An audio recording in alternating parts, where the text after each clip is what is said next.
1848, right, when he was 28 years old, as we said in earlier lectures. As the deckhands make fast the steamboat, the plank is thrown for the shore-going passengers. Of course, we think of Mark Twain in lines like this. And then, almost like a scene from Alcott's Little Women, the young sister holds out the skein while the older sister winds it off in a ball and stops now and then for the knots. Can't help but think of Penelope and obviously the Odyssey as well. The one-year wife is recovering and happy, having a week ago born her first child, a new mother. The clean-haired Yankee girl, notice again, we're back to hair, works with her sewing machine. The Industrial Revolution comes to mind. Or in the factory or mill. The paving man leans, Whitman loves this verb, leans on his two-handed rammer. The reporter's lead flies swiftly over the notebook. The, again, journalist here, right? Notice how the reporter's lead, that is to say the pencil, flies swiftly over the notebook is a fascinating way for Whitman to talk about his own experience as journalist. The sign painter is lettering with blue and gold. And what's interesting is that the original line was red and gold, and he changed it for some reason to blue and gold. Why? You can speculate. The canal boy trots on the towpath. The bookkeeper counts at his desk. The shoemaker waxes his thread, sounding very much like I Hear America Singing, but these lines were written in 55. It will be 5 years later in 1860 that we will mess around with I Hear America Singing. The conductor beats time for the band, and all the performers follow him. Again, more musical references. Back to religion again. The child is baptized, and then the convert is making his first professions. Then we're going to go to another race. This time it's a boat race. The regatta is spread on the bay. The race has begun. How the white sails sparkle. All the repetitions of the S sounds there, right? This notion again of the race and the game being played is central. The drover, one who drives cattle, watching his drove, sings out to them that would stray. The peddler sweats with his pack on his back. The purchaser higgling about the old cent. By the way, this higgling is a fun word because it's almost onomatopoeia, isn't it? Originally in 55 it was higgles, now and it was finally changed to higgling. Then we've got another line that I'll share with you. Right after the line that said the clean-haired Yankee girl works with her sewing machine or in the factory or mill, there's a set of lines that he edited out. The 9 months gone is in the perturbation chamber. Her faintness and pains are advancing. Again, it's fascinating why he would decide to take that set of lines out. It's quite interesting. The bride unrumples her white dress. The minute hand of the clock moves slowly. It's a beautiful image, right? Great eye. The Opium Eater. Now remember, we don't have officially, banned opium until 1909 in the United States, across the country. Here it's the Opium Eater reclines with rigid head and just open lips. This will not be the last time that we'll have some referencing to drug use in Leaves of Grass. Pay attention how he does it. And then in some of the more amazing lines, the prostitute draggles her shawl, her bonnet bobs on her tipsy and pimpled neck. The crowd laugh at her blackguard oaths. The men jeer and wink to each other. And then in parentheses, miserable, I do not laugh at your oaths, nor jeer you. Now, we're going to have in Autumn Riblets a section that we're going to study later, to a common prostitute. And this one is written 5 years later in 1860. I just want to share with you just a couple of these lines because they're so amazing as a set of lines. The poem is called To a Common Prostitute, and he says, "Be composed, be at ease with me. I'm Walt Whitman, liberal and lusty as nature. Not till the sun excludes you do I exclude you. Not till the waters refuse to glisten for you and the leaves to wrestle for you do my words refuse to glisten and wrestle for you. My girl, I appoint you with an appointment. I charge you that you make preparation to be worthy to meet me. And I charge you that you be patient and perfect till I come. Till then, I salute you with a significant look that you do not forget me. Now it's lines like that, and of course connected to lines like the one we just read. Notice the amazing eye of the prostitute with her shawl kind of falling behind, her bonnet on her head, and then she's a little bit tipsy, and then a pimpled neck. I mean, what amazing eye. And then of course the men who are going to laugh at her, even though obviously they will sleep with her. And then his reference to it being miserable. This is again one more evidence of the ways in which Whitman is going to be very iconoclastic for his day. To write a poem to a prostitute was a radical thing for Whitman's day. And here, of course, he will make the observation, I'm not going to laugh at anyone, certainly not a woman who is forced to have to sell her body for money. We think of Victor Hugo's Les Mis as well, don't we?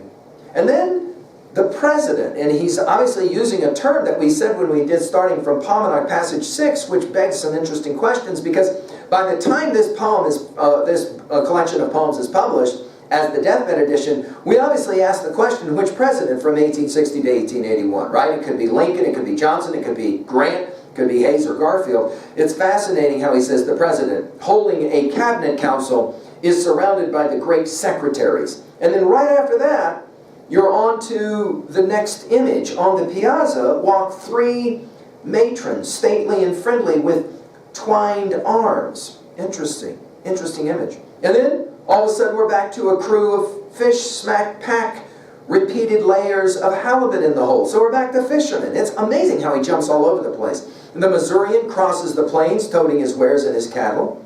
As the fare collector goes through the train, he gives notice by the jingling of loose change. So again, we're all over the place, from a Missourian driving cattle to a guy who works on a train collecting tickets. The floormen are laying the floor. Now we're back to building and carpentry. The tinners are tinning the roof. You'll remember, again, that Whitman worked in carpentry. The masons are calling for mortar. Again, these are all now people who work in construction. In single file, each shouldering his hood, this three-sided, kind of box for carrying bricks. Pass onward the labors. Then, seasons pursuing each other is going to be repeated twice. Seasons pursuing each other, the indescribable, he loves this idea of the translinguistic, indescribable crowd is gathered. It's the 4th of 7th month. What salutes of cannon and small arms. It's significant that the 1855 Leaves of Grass and his poem was published on July the 4th, and here it is, by the way, very close to the death of Whitman's father as well. Seasons pursuing each other, a repetition and an echoing each other. The plower plows, the mower mows, and the winter grain falls in the ground. In other words, we've got more growing kinds of imagery, but we have to think about Emerson and that famous essay Circles as well. Off on the lakes, the pike fisher watches and waits by the hole in the frozen surface. This is ice fishing for the fishermen in the house who love to go and sit on a frozen lake and try and fish in the middle of the winter. The stumps stand thick. This is going to sound very, very much like Thoreau's Walden. The stumps stand thick around the clearing. The squatter strikes deep with his axe. We are going to, by the way, have a song of the broad axe later in Leaves of Grass. Flatboatmen make fast towards dusk near the cottonwood or pecan trees. By the way, notice the love of trees, very much like Thoreau and Walden. Coon seekers go through the regions of the Red River. Of course, Baton Rouge, Louisiana, the river ran through there, and he would have seen it when he was in Louisiana, possibly. Or those drained by the Tennessee. Now we're going to get some southern rivers and they're referencing to all of these different rivers. Those drained by the Tennessee, or those through the Arkansas. Torches shine in the dark that hangs on the Chattahoochee or the Altama. And then all of a sudden, we're talking about rivers, and now we're back to a completely different kind of image. Patriarchs sit at supper with sons and grandsons and great-grandsons around them. Now, I can't help but read a line like this and think about those moments in the Iliad when legacy and generation matters, where you'll have sons and grandsons, and of course the hope of great-grandsons as well, all being mentioned. In walls of adobe, and by the way, we've mentioned this already and earlier, the way in which the spelling is a little bit different from the 55 edition. In canvas tents, rest hunters and trappers after their day's sport. We're back again to this notion of game from passage 4. And then the poem comes to kind of a quasi-end, because we're going to pick up with some more of this kind of imagery in passage 16. And it's beautiful the way this long section comes to its end with the repeated now, the, and. The balance is quite remarkable. The city sleeps and the country sleeps. Notice, of course, this idea of balancing the city versus the country. It's almost like you want to draw a yin-yang symbol off to the side on this one, right? Also, we'll think about 6 times the word sleep gets used here, and that will remind us of one of the great poems of Whitman in Leaves of Grass, The Sleepers. The city sleeps, the country sleeps. The living sleep for their time, the dead sleep for their time. Have to think about passage 6 of Song of Myself there. The old husband sleeps by his wife, the young husband sleeps by his wife. And these tend inwardly to me. Now, the 1855, by the way, is written this way, and these, one and all, tend to inward to me. The word tend is a fascinating word, right? To take care of, to show responsibility for, if you will, to observe, we would say. These tend inward to me, and I tend outward to them. You can see why I love this line from passage 4, both in and out of the game, and watching and wondering at it, right?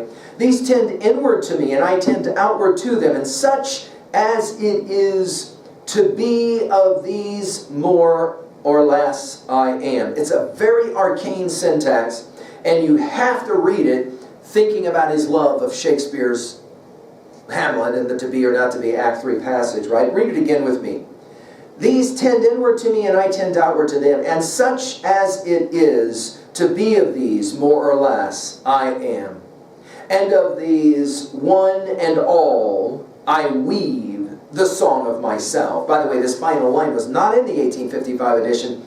It's an interesting final line for passage 15. And of these one and all, obviously we've had about 50 different images that he's played with, I weave the song of myself. Now, obviously, when we hear the word weave, we think about the Odyssey. And I've said this, I think Whitman is acutely and intentionally aware of the ways in which he's messing around with the 3 great epics of the Iliad, the Odyssey, and the Aeneid. I mean, we were reading opening lines of the Iliad to just start this lecture, right? That weaving makes us think of Penelope, makes us think of course, Helen, and the weaving that happens in the Iliad as well as the Odyssey. And then finally, there it is, the title of the very poem itself, Song of Myself. Well, this is some compelling stuff. All of what we call in fiction writing tags, something that makes it kind of stick in your mind, right? Now, the way to finish here at 2A messages. Well, the great artist sees everything, wants to represent everything, the good as well as the bad or the evil. Of course, at 2B, these listings are powerful, and I think they're a way to celebrate the way the Iliad too will celebrate the majesty, all that's included when one thinks about what it is that makes America. And then, of course, I'd like you to think a little bit about the edited lines of this passage. Why did some of those lines get taken out? What was that about? At 3A, I've already mentioned the Iliad, Odyssey, the Aeneid. Think about not just passage 2 of the Iliad, but how about book 18 and the description, the detailed description of the shield of Achilles? Or how about in the Aeneid, book 8, we've given full lectures on this in detail, and the shield of Aeneas. The way in which it's almost as if Whitman is playing a similar kind of celebratory game. Right? Of course, we can think about Dante and the Divine Comedy, and the way in which, as we go through Inferno, there's like all these different kind of images that are being played with through that poem. Finally, at 3B, what for you was the most powerful image of the ones we just messed with, and which one for you is the most disturbing? Let's turn now to passage 16, and we'll pick up to finish the cataloging section as we move on. Thank you.